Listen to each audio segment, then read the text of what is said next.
Hello दोस्तों, कैसे हो आप? उम्मीद है अच्छे ही होंगे।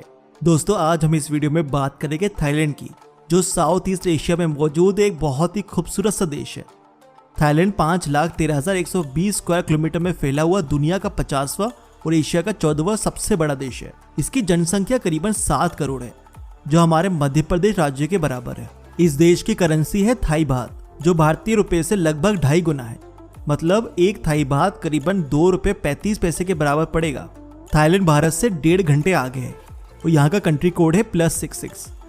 दोस्तों, थाईलैंड टोटल 4 देशों से घिरा हुआ है, जो है कंबोडिया, लाओस, मलेशिया और म्यांमार। और पूरे थाईलैंड को करीबन 76 प्रांतों में बांटा गया है। यहाँ जाने के लिए भारतीयों को टूरिस्ट वीजा ऑन अराइवल मिल जाता है, जो कि करीबन 2000 बात का होता है। लेकिन पिछले कई समय से टूरिज्म बढ़ाने के लिए थाई सरकार ने इसे भारतीयों के लिए फ्री कर रखा है। और अगर आप थाईलैंड जा रहे हैं तो थाईलैंड जाने के लिए आपको भारत में जयपुर, कोलकाता, अहमदाबाद और दिल्ली से डायरेक्ट और सबसे सस्ती फ्लाइट्स मिल जाएगी। दोस्तों, क्या आपको पता है थाईलैंड का पहला नाम सियाम था, जिसको 1939 में बदलकर थाईलैंड करा गया। दोस्तों, जब भी आप थाईलैंड जाएंगे आप देखेंगे कि थाईलैंड के लोग हमेशा मुस्कुराते रहते हैं और आपको एक प्यारी सी स्माइल देते हुए ही दिखेंगे, जिसकी वजह से इसे दुनिया भर में लैंड ऑफ स्माइल्स के नाम से भी जाना जाता है। थाईलैंड की राजधानी और इसका सबसे बड़ा शहर है बैंकॉक, और बैंकॉक का नाम Guinness book of world record में रजिस्टर है सबसे लंबे नाम की वजह से। दोस्तों, इसका असली नाम इतना बड़ा है कि मैं अगर पूरा नाम पढ़ूंगा तो 1 मिनट तो लग ही जाएगा, तो इसे आप स्क्रीन पर देखें। थाईलैंड की कुल आबादी का 10% हिस्सा बैंकॉक में ही रहता है। लेकिन बैंकॉक जाने से पहले आप ये जान लीजिए, बैंकॉक को दुनिया का सबसे गर्म शहर यानी वर्ल्ड हॉटेस्ट सिटी भी कहा जाता है, क्योंकि यहाँ बहुत ज्यादा गर्मी और उमस पड़ती है। दोस्तों, धर्म के लिहाज से थाईलैंड में करीबन 95% बौद्ध, 4% मुस्लिम, 0.3% हिंदू और अन्य धर्म के लोग रहते हैं। लेकिन हिंदू धर्म के लोग कम होने के बावजूद हिंदू धर्म का प्रभाव थाईलैंड में काफी देखने को मिलता है। यहाँ का राष्ट्रीय प्रतीक गरुड़ा है, जो कि विष्णु जी का वाहन माना जाता है। और आपको बैंकॉक के सुवर्णभूमि एयरपोर्ट पर समुद्र मंथन को दर्शाते हुए एक बड़ी सी आकृति भी दिखेगी। दोस्तों, वो इसलिए क्योंकि थाईलैंड का जो राज परिवार है वो ये मानता है कि वो श्री राम की प्रिय पुत्र कुश के वंशज है, इसलिए आपको वहां पर हिंदू मंदिर भी काफी देखने को मिलेंगे। दोस्तों, थाईलैंड में करीबन 35,000 से ज्यादा मंदिर है, और इन सब मंदिरों में एंट्री के लिए आपको जूते चप्पल तो बाहर निकालना ही है। इसके अलावा आपकी वेशभूषा भी ढकी हुई होनी चाहिए, वरना आपको एंट्री नहीं मिलेगी। थाईलैंड में ही आपको 15 फीट लंबा और 5.5 टन सोने से बना भगवान बुद्ध का स्टैचू मिल जाएगा, जिसका नाम Guinness book of world record में भी रजिस्टर्ड है। दोस्तों, एक संस्था ने इस स्टैचू की कीमत कई मिलियन डॉलर्स पे लगाई है। दोस्तों, क्या आपको मालूम है थाईलैंड नाम का मतलब होता क्या है?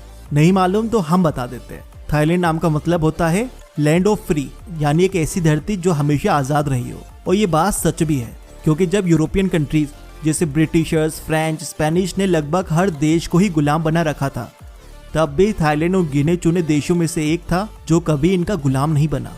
थाईलैंड अपने बेशकीमती नज़ारे, दिलकश लड़कियां, बौद्ध मंदिरों, नाइट लाइफ, बीच और अपने खान पान की वजह से बहुत ज़्यादा मशहूर है। इस देश में मुआ थाई यानी थाई बॉक्सिंग को सबसे ज़्यादा पसंद किया जाता है, जिसमें मुक्केबाजी के साथ साथ मार्शल आर्ट और किक्स का भी इस्तेमाल किया जाता है, जो देखने में बहुत ही रोचक लगती है और आपके अंदर भी एक एडवेंचर जगा देती है। दोस्तों, अगर आप वेजिटेरियन हो तो आपको इंडियन रेस्टोरेंट ढूंढना होगा, जो कि टूरिस्ट प्लेसेस में तो मिल जाएंगे, लेकिन एयरपोर्ट के अंदर मिलना थोड़ा मुश्किल हो जाएगा, क्योंकि यहाँ के लोग पूर्ण रूप से नॉन वेजिटेरियन होते हैं, जिनका मुख्य भोजन थाई फूड होता है। और थाई फूड सबसे ज़्यादा बनता है सी फूड से। और यहाँ की सरकार विदेशों में बने थाई रेस्टोरेंट्स को फंड भी देती है, ताकि थाई फूड और थाई कल्चर का दूसरे देशों में प्रचार हो सके। ऐसा करके वो टूरिस्ट को अपने देश की ओर अट्रैक्ट भी करते हैं। दोस्तों, यहाँ पे हर तरह का खाना फिश ऑयल से बनता है, तो जब भी आप वेजिटेरियन रेस्टोरेंट में भी जाए तो उससे पूछ लीजिएगा कि आपने तेल कौन सा यूज़ किया है।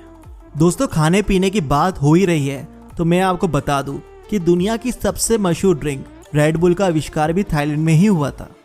दोस्तों, थाईलैंड बहुत ज़्यादा मशहूर है अपने टूरिज्म की वजह से, जिसके कारण थाईलैंड में हर साल करीबन 3.5 करोड़ टूरिस्ट आते हैं, जो चाइना के बाद थाईलैंड को एशिया में दूसरे नंबर का देश बनाते हैं टूरिज्म में। और थाईलैंड की राजधानी यानी बैंकॉक दुनिया की सबसे ज़्यादा विजिटर वाला शहर भी है, जहाँ 2 करोड़ से भी ज़्यादा लोग हर साल आते हैं। दोस्तों, थाईलैंड में सबसे ज़्यादा चावल का उत्पादन होता है, और चावल के एक्सपोर्ट में दुनिया में भारत के बाद दूसरे नंबर पे है थाईलैंड। पहले ये पहले नंबर पे था। चलो, इस चीज़ में तो हमने थाईलैंड को पीछे छोड़ दिया। आप जब कभी थाईलैंड जाओ तो गलती से भी वहाँ के राजा, रानी या रॉयल फैमिली का अनादर न कर देना, आपके कुछ अपशब्द बोलने की वजह से ही आपको 3 से 15 साल की जेल हो सकती है। और वहाँ हर दुकान, स्कूल, दफ्तरों में राजा रानी की फोटो लगाना अनिवार्य है। आप ये कह के नहीं बच सकते कि मैं टूरिस्ट हूँ, मुझे नहीं मालूम था। दोस्तों, थाईलैंड एक ट्रॉपिकल कंट्री है जहाँ बहुत ज़्यादा उमस रहती है, मगर आप वहाँ बिना शर्ट के कार चला रहे हो तो आपको सज़ा या फाइन हो सकता है। और एक और राज की बात, जब भी आप अपने होटल से बाहर निकलो तो अंडरगारमेंट्स पहने रखना, क्योंकि यहाँ पर बिना अंडरगारमेंट्स के घूमना जुर्म माना जाता है। और यहाँ पे कई जगह पे स्कैनर्स भी लगे हुए हैं, और उनको ये शक हुआ कि आप बिना अंडरगारमेंट के हो तो वो आप पर फाइन भी लगा सकते हैं। दोस्तों, थाईलैंड को पूरी दुनिया में सेक्स कैपिटल भी कहा जाता है, क्योंकि एशिया में सबसे ज़्यादा प्रोस्टिट्यूट यहाँ आपको मिल जाती है। थाई लड़कियों के अलावा यहाँ रशियंस, लाओस, वियतनाम और कम्बोडिया से आई हुई लड़कियाँ पार्ट टाइम ये काम करती है। यहाँ के रेड लाइट एरिया को बैंकॉक में नाना प्लाजा और पटाया फुकेट में वॉकिंग स्ट्रीट कहा जाता है। और वॉकिंग स्ट्रीट्स अपनी दिलकश लड़कियों और नाइट क्लब्स के लिए जानी जाती है, जहाँ मनचले अपनी उम्मीदें पूरी करने जाते हैं। दोस्तों, इस देश में आप गए और आपने मालिश नहीं करवाई तो आपने कुछ नहीं करवाया। यहाँ 20 तरह की मसाज आपको कहीं भी मिल जाएगी, जो कि 150 बाहत से लेके 5000 बाहत तक होती है। पटाया में मशहूर हनी मसाज में तो काफ़ी लाइंस लगती है, और वहाँ पर आपको काफ़ी वेट भी करना पड़ सकता है अपने नंबर के लिए। इतनी मशहूर है यहाँ की मसाजेस। दोस्तों, थाईलैंड में करीबन 1430 आइलैंड्स हैं, जो इसे बीच और पार्टी लवर्स की टॉप लिस्ट में डाल देते हैं।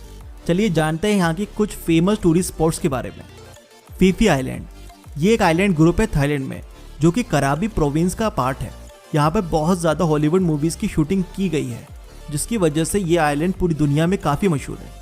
फी फी आइलैंड के लिए आपको फुकेट या फिर कराबी से डे टूर मिल जाएगा, जो आपको पूरा दिन घुमा के वापस शाम को ले आते हैं। ये एक बहुत ही अच्छा एक्सपीरियंस होता है। कराबी, दोस्तों, कराबी हनीमून कपल्स के लिस्ट में नंबर 1 पोजीशन में रहता है। जब भी आप यहाँ जाएंगे आपको यहाँ पर भारतीय कपल्स जरूर देखने को मिलेंगे। कराबी में आपको बहुत सारे टूरिस्ट स्पॉट्स भी मिल जाएंगे, जैसे tiger cave temple, elephant sanctuary, night market आदि। बैंकॉक, दोस्तों, बैंकॉक के बारे में मैं आपको काफ़ी कुछ बता चुका हूँ। बैंकॉक में बहुत चीज़ें हैं घूमने लायक, जैसे यहाँ का मरीन पार्क या फिर टर्मिनल 21 करके एक बहुत ही बड़ा मॉल है यहाँ पर। बैंकॉक के फ्लोटिंग मार्केट में चाहे आप बोटिंग करते हुए खरीदारी भी कर सकते हैं। पटाया, दोस्तों, आपने जो भी थाईलैंड के बारे में भारत में सुना होगा वो 2 ही जगह के बारे में सुना होगा, बैंकॉक और दूसरा पटाया। पटाया अपनी नाइट लाइफ के लिए बहुत ज़्यादा मशहूर है, और मुझे नहीं लगता जो भी बैचलर थाईलैंड गया है वो पटाया ना गया हो।